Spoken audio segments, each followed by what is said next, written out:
Welcome to this episode of the 1600 Sessions. I'm Stuart McLaurin, president of the White House Historical Association.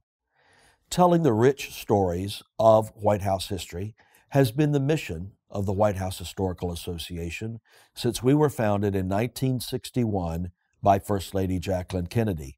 It was her vision at the young age of 31 to create an organization that would provide non-taxpayer funding to maintain the museum standard of the House, which had been somewhat neglected through presidencies leading up to the Kennedys. Although the association has developed and expanded over the past 60 years, the mission established by Mrs. Kennedy still guides our work and our offerings. Earlier this month, the association celebrated our 60th anniversary with a gala at the Temple of Dendur in the Sackler Wing of the Metropolitan Museum of Art in New York. The evening featured powerful and poignant remarks from First Lady of the United States, Dr. Jill Biden, Ambassador Caroline Kennedy, David Rubenstein, Chairman of our board Fred Ryan, and Vice Chair John Rogers, and Al Roker served as the Master of Ceremonies for the evening. We had performances from the Greycoat Fife and Drum Corps, Metropolitan Opera soprano Brandy Sutton, and the NYU Steinhardt School, which we have a new partnership with, provided their chamber orchestra for music throughout the evening, highlighting American songs and traditions. This special episode will provide an inside, behind-the-scenes look at some of the moments from that very special evening. In this first clip, we'll hear a segment from my remarks that describes the White House connection to the Temple of Dendur and why we decided to host the gala in that historic space. I wanted to take a moment and set the stage of where we are here in the Temple of Dendur in the Sackler Wing of the Metropolitan Museum of Art. This historic structure in front of you is here because of a bit of presidential history. In fact, I would say that almost everything we do, believe, touch, and it happens in our lives has some connectivity to the White House, the people who have lived and worked there, and to White House history itself. And this extraordinary example of Egyptian antiquity was brought to the United States as a gift by the people of Egypt to the United States of America and was received by President and Mrs. Kennedy in 1963 in appreciation for the United States' help in saving the portion of Egypt that was going to be submerged by the construction of the Aswan High Dam. So this and several other items were saved. Now, this could have ended up on the banks of the Potomac in Washington, as some wanted. It could have ended up on the banks of the Charles in Boston, as others wanted. But it was President Johnson who decided it would come here to New York. And it would be in this extraordinary Sackler Wing where it would be protected inside from the elements of outside. Now, it had been outside for quite some time, but President Johnson wanted to make sure it was protected while it was in American hands. This is 36 years old, and by comparison, we are 60 years is a very small measure of time, but we are honored and grateful to have had those 60 years thanks to the generosity of Mrs. Kennedy and her founding of our organization, and to celebrate it here tonight in this place connected with presidential history.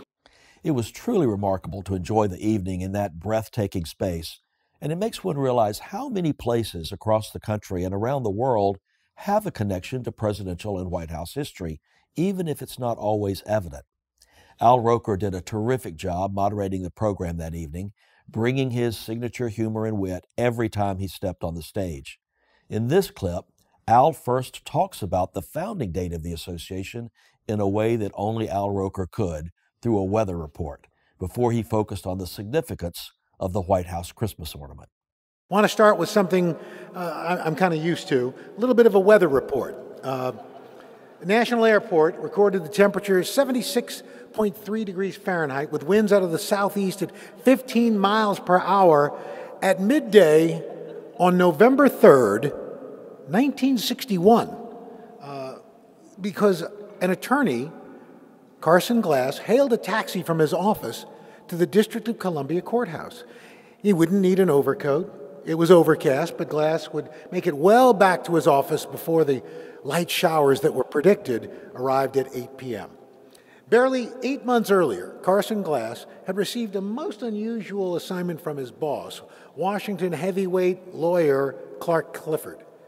He had no idea at the time that it would change the trajectory of his own career and actually become a turning point in the history of the White House. He had been instructed to figure out how to create an organization that would help the new First Lady, Jacqueline Kennedy, raise funds to restore the staterooms of the White House and also do it quickly, which in Washington is no easy feat.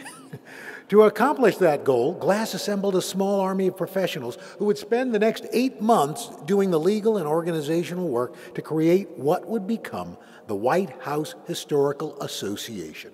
And they would spend much of the rest of their careers developing and sustaining it. So as he settled into his taxi on that warm and cloudy early November afternoon, Glass was actually carrying the paperwork that would make incorporation of the White House Historical Association official. After months of sustained legal efforts, the filing process, he later recalled, turned out to be really simple.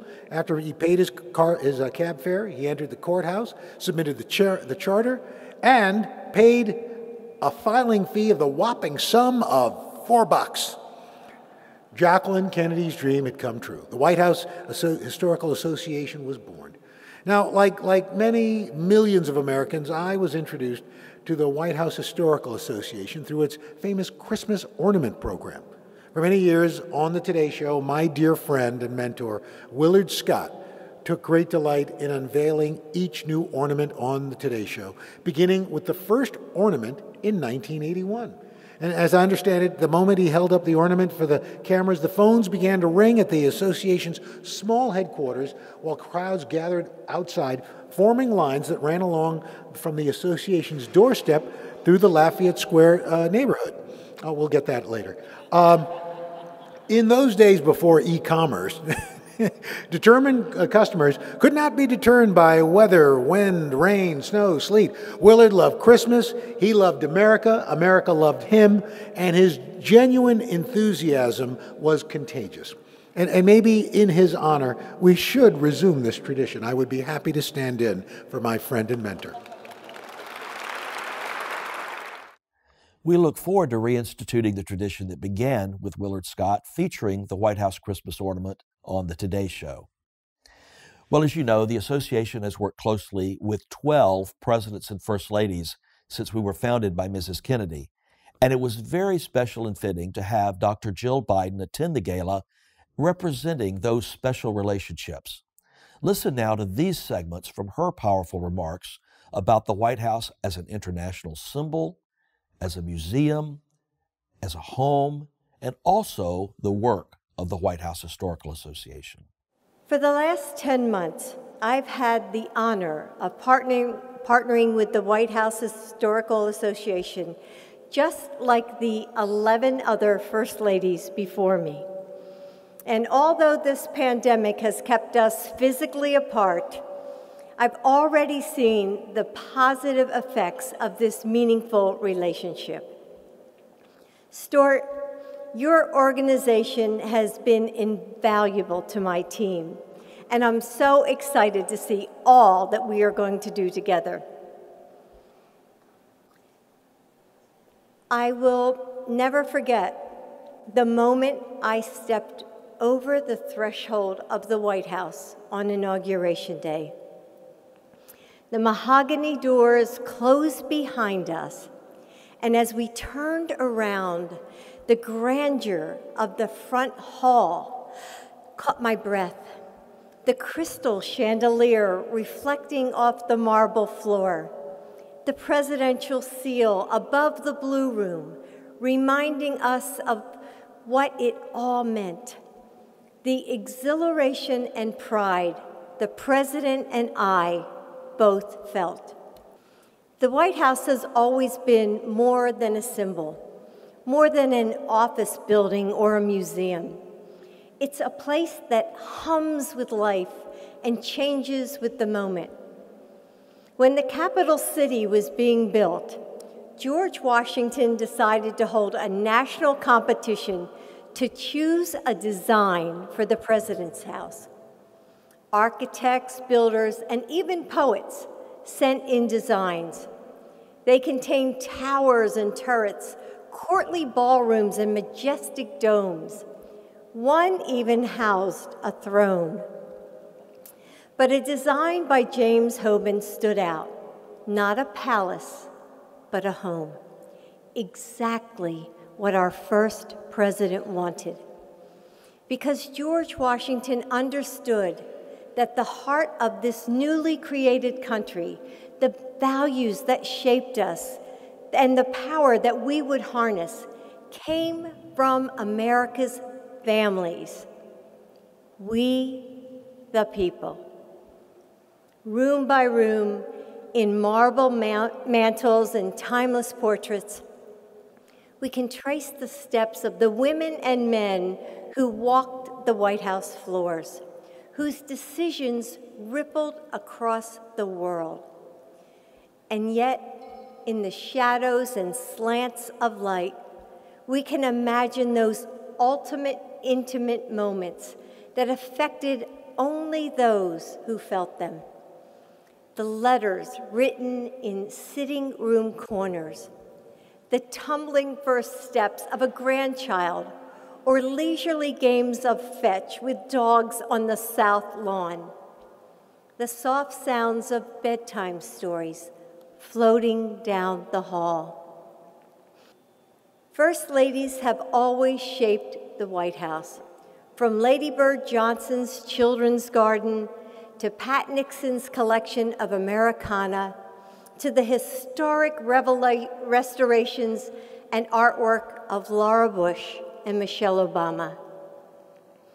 Tonight, we celebrate the foundation of this organization, the legacy of Jackie Kennedy, a First Lady who opened the White House to a larger audience than ever before. For 60 years, the White House Historical Association has helped us understand the rich, beautiful, and complicated history that has brought us here. From Native Americans who once inhabited the lands of the Presidential Park, to enslaved persons who labored to build the White House, to the families who called it home.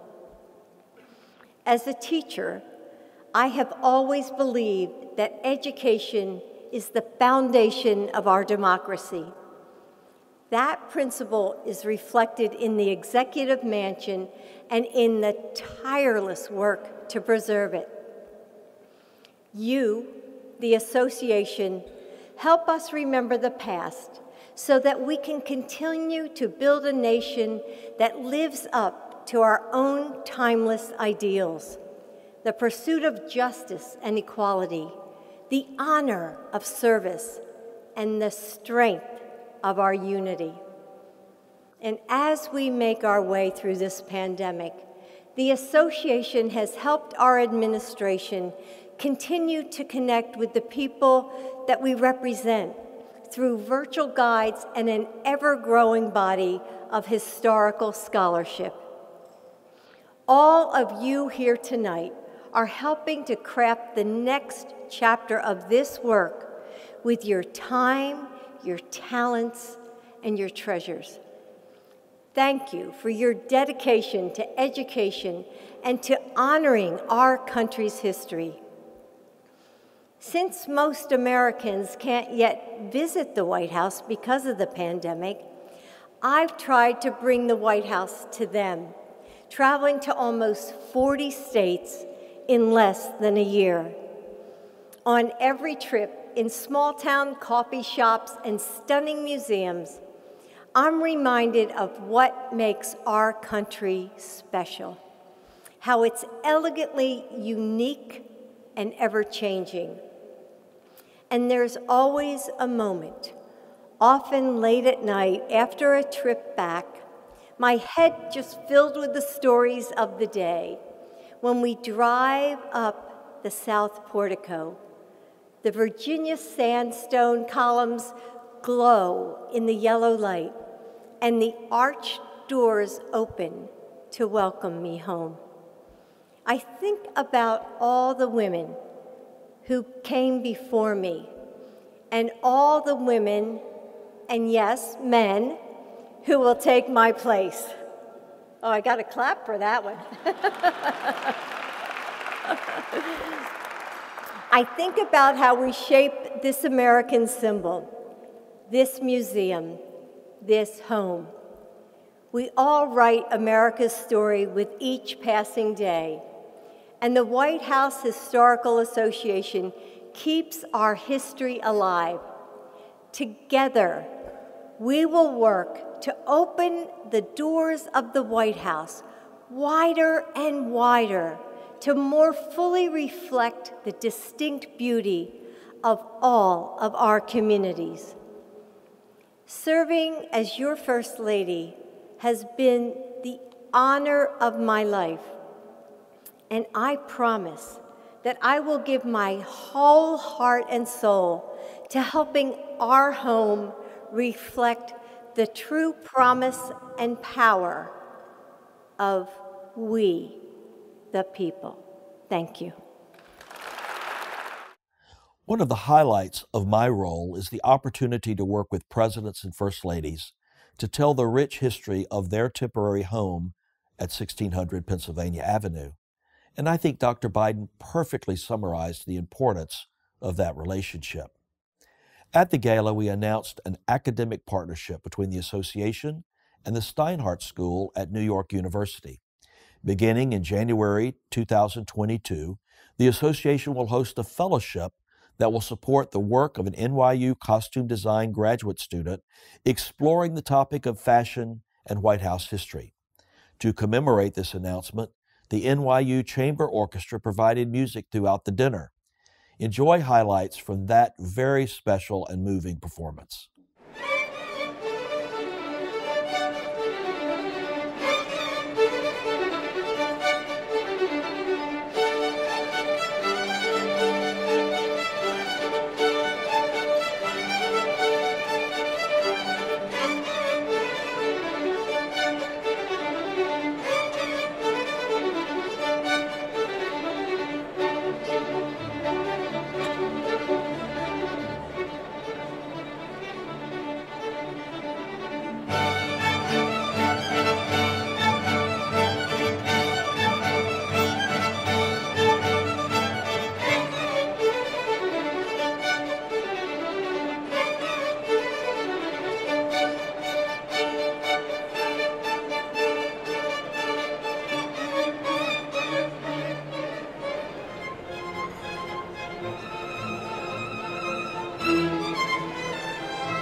Let's take a bow. But ho, ho, ho, who's got the last laugh? He, he. Who's got the last laugh? Ha, ha, ha. Who's got the last laugh now?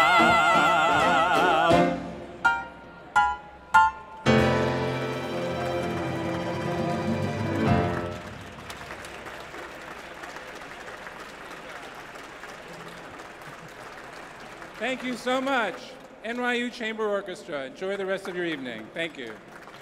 It's always a privilege for me to work with young scholars who are passionate about White House history, and I look forward to the excellent work and research that will be accomplished through our partnership with the Steinhardt School.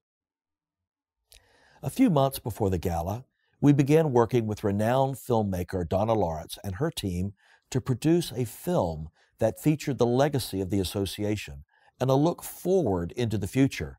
We debuted this film on the walls of the Temple of Dandur at the gala.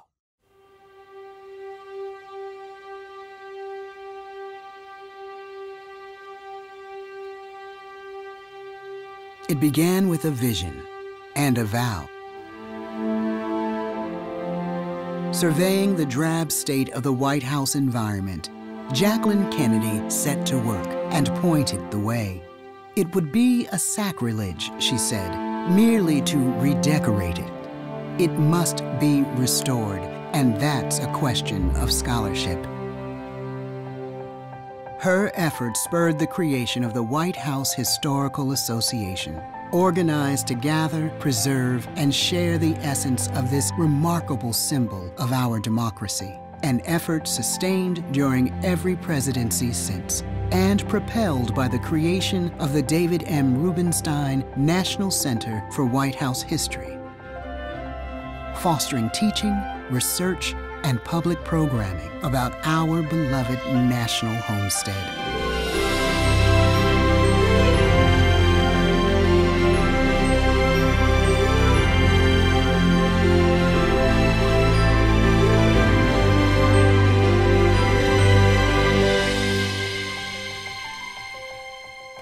From the start, the mandate for the Historical Association was to be a private, nonpartisan partnership funded not by taxpayers, but by historically inspired offerings and donors.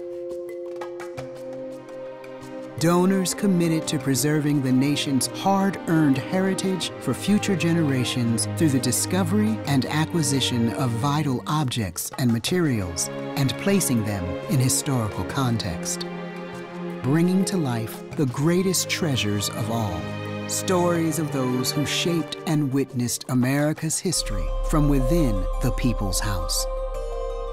The first step was a badly needed guidebook, enabling visitors to now plunge into the story that began with laying the White House cornerstone in 1792, surviving the War of 1812, and countless other pivotal moments in the life of the White House and of the nation.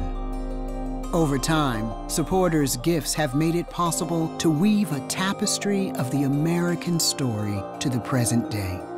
Stories discovered, shared, and taught through an extensive range of educational programs, publications, social media, and teachers' institutes.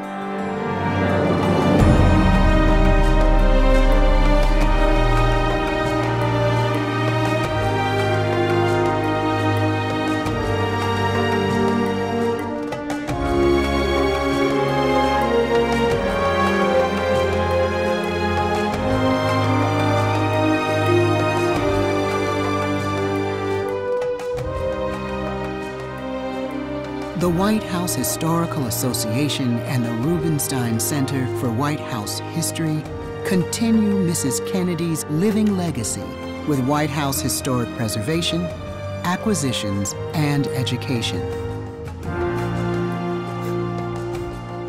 It began with a vision and a vow that continues to sustain us as a nation.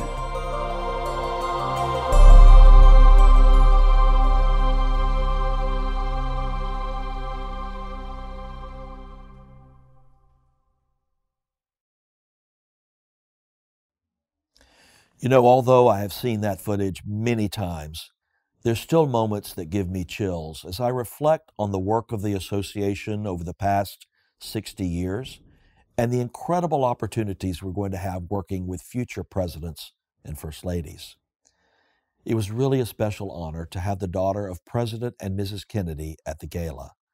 Ambassador Caroline Kennedy has been a wonderful friend and supporter of the association, and she shared inspirational remarks on the founding and early work of the association. It's hard to believe that my mother was only 31 with a 3-year-old, a newborn baby, and a very busy husband when she became First Lady. And it's hard to believe, too, how much she dreaded moving into the White House.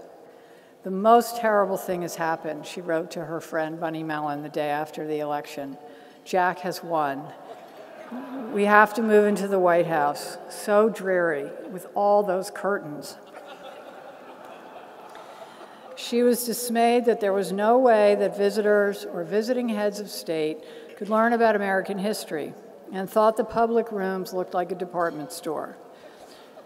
Bunny Mellon, who eventually redesigned the Rose Garden, along with Jane Reitzman, Douglas Dillon, and Jane Engelhard, all important benefactors of this museum, would be among her greatest helpers and most generous donors to the White House restoration. She set about making a home for her husband and family and for the American people. She wanted the White House to reflect America's history and art and be a place where families could learn about our country and its leaders.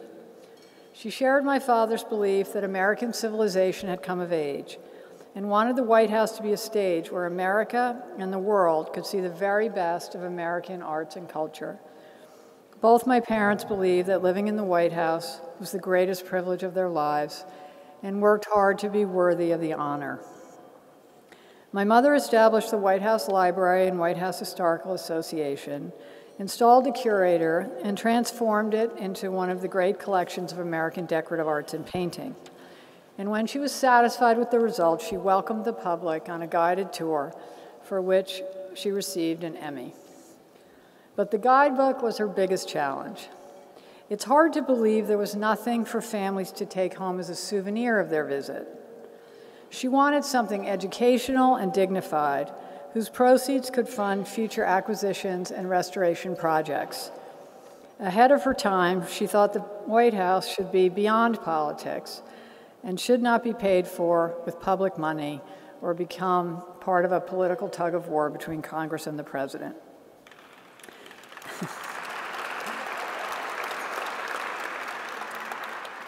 The guidebook doesn't sound controversial today, but the Irish mafia that surrounded my father were deeply suspicious of her plans.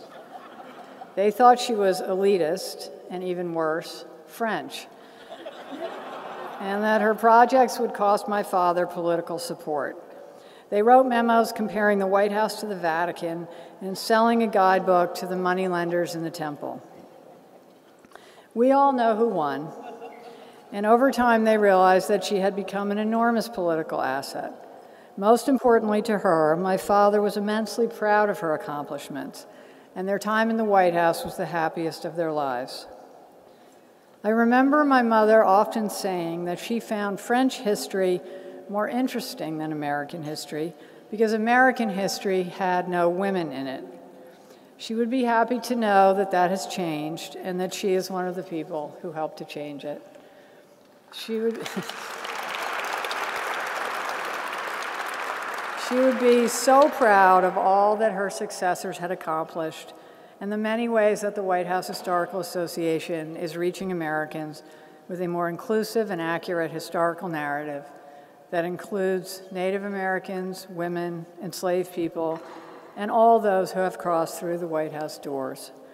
I look forward to the next 60 years in the life of the White House and of America, and all the lessons we will learn about ourselves. Thank you so much for having me, and the best of luck with your work.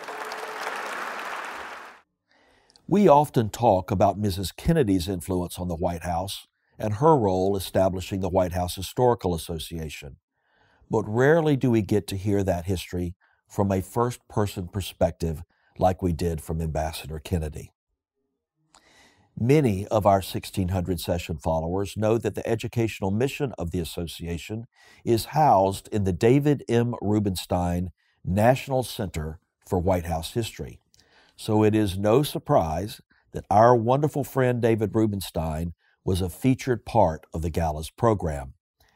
Everybody in the room was moved by Mr. Rubenstein's powerful and poignant remarks as he spoke passionately about why the mission and work of the White House Historical Association is important to support. The White House that we know is much different than the one that was originally designed. The one that was originally designed was much smaller in many ways. As many of you may know, it's changed over the years, and in fact, at one point it was so dilapidated and falling apart that it was completely gutted when Harry Truman was president, and they started all over again, keeping the outside.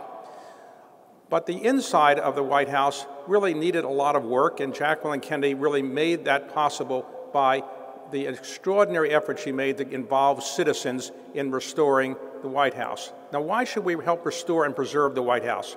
Well, the theory of restoration and preservation is that by restoring and preserving the past, we can make certain that we don't make mistakes that were made in the past, and we can learn and be better citizens for the future. That's the whole theory of history, why we study history. It's to learn from the past, make certain we don't make the same mistakes, and do better going forward. Now, the human brain has not yet evolved such that when you see a picture of the White House or a picture of any historic building, it's the same as actually visiting it. You can look at the picture of the White House and get some sense of what it's all about, but it's not the same as visiting it. And therefore, if you preserve it, more people want to visit it. More people want to see what this White House is about, and therefore our citizens flock to see it all the time, and they should. And it's possible to make this White House better because we can provide the resources through the White House Historical Association to make the White House better. Now, we have a budget in the United States of roughly every year $6.5 trillion. And many of you may wonder why we spend money on certain things, and I often wonder that myself. But in that $6.5 trillion, there's no money for the White House preservation. That has to come from private citizens for lots of reasons, but that's good. It's a good thing because it gives an opportunity for all of us to give back to our country. All of us are very fortunate to live in a country where we have the right to do what we want, to vote, to exercise our freedoms. And one of the things we can do is to give back to the country, made it possible for us to live the way we do. And so in my own case, I've tried to do that, but I'm really just trying to do it and with a lot of other people kind of going along with me. And so I ask all of you to think about what more you might be able to do to help us preserve history, to help us make certain that people in the future generations can see the wonderful White House that this country has come to know, and also think about how you can give back to your country. Now, I used the phrase patriotic philanthropy, but the truth is many people can give back to the country and being patriotic philanthropists. And I regard everybody here as a patriotic philanthropist because you contributed to the preservation of the White House, and I want to thank you on behalf of all citizens for doing that. And I want to let you know as well that President Kennedy would say, no doubt, ask not what the White House Historical Association could do for you, but what you could do for the White House Historical Association. No doubt. You can do more. Now, there is a special place in heaven, I'm learned, for people who give to the White House Historical Association. Now, people laugh, but why do you want to take a chance that I'm wrong? So think about this. What more can you do to give back to your country? President Kennedy ended his inaugural address by saying, with a good conscience, our only sure reward, with history the final judge of our deeds, let us go forth to lead the land we love, asking his blessing and his help, but knowing that here on earth, God's work must truly be our own. In my view, God's work on earth includes helping the White House Historical Association. So, if you want to follow President Kennedy's admonition, if you want to get the special place in heaven, think more what you can do for the White House Historical Association. And I want to thank Stuart McLaurin for really helping to revitalize with Fred Ryan and John Rogers the White House Historical Association. It was started by Jacqueline Kennedy, but for a number of years didn't have quite the spark and the enthusiasm and the energy and the drive that it now has. So all of us should be proud to be involved with an organization that is really making a difference in our country and making it possible for when our citizens go visit the White House, they're proud of it. And one of the most important reasons we want to have a White House that people are proud of, we want to show people from around the world, when they visit the United States, they're going to see our home, the President's home, the home that is a symbol and the most famous home in the world, and they're going to see a home that all of us are proud of because it has history being preserved. It has great artifacts from our country's history. And everybody here should be proud that when anybody you take to see the White House, they're going to see an extraordinary, extraordinary home, the symbol of our country. And really, I want to thank Caroline and her parents for helping me to make this possible, because without Jacqueline Kennedy's vision, I don't think we would be where we are today. So thank you all for coming. Thank you for support, and remember to help the White House Historical Association. Thank you. We really can't thank David Rubenstein enough for his support of the White House Historical Association.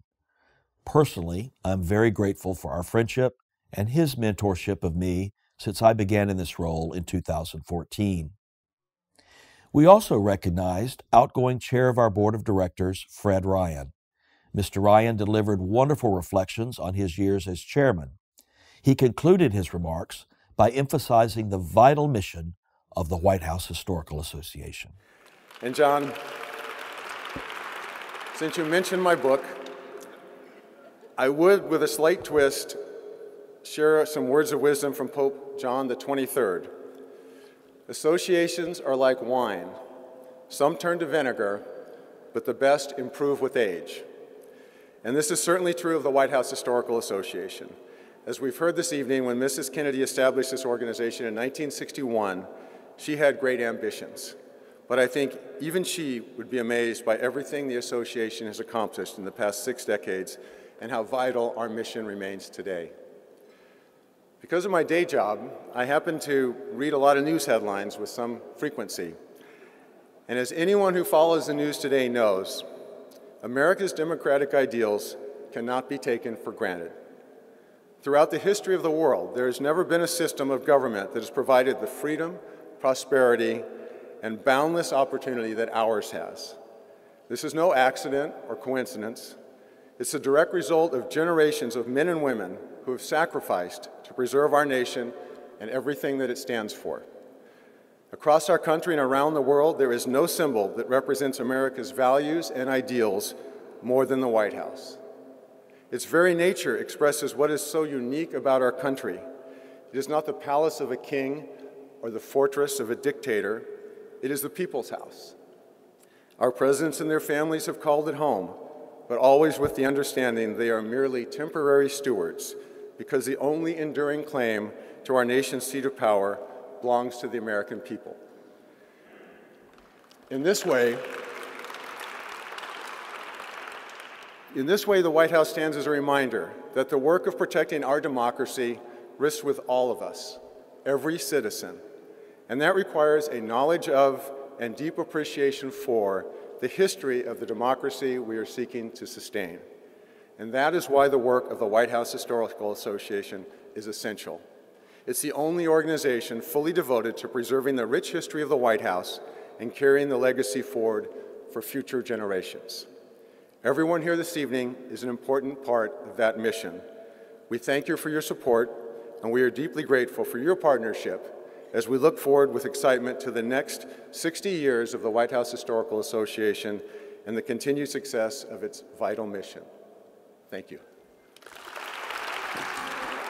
Having seen these special highlights, I think you'll agree that our 60th anniversary gala was not only a celebration of our past achievements, but a call to action.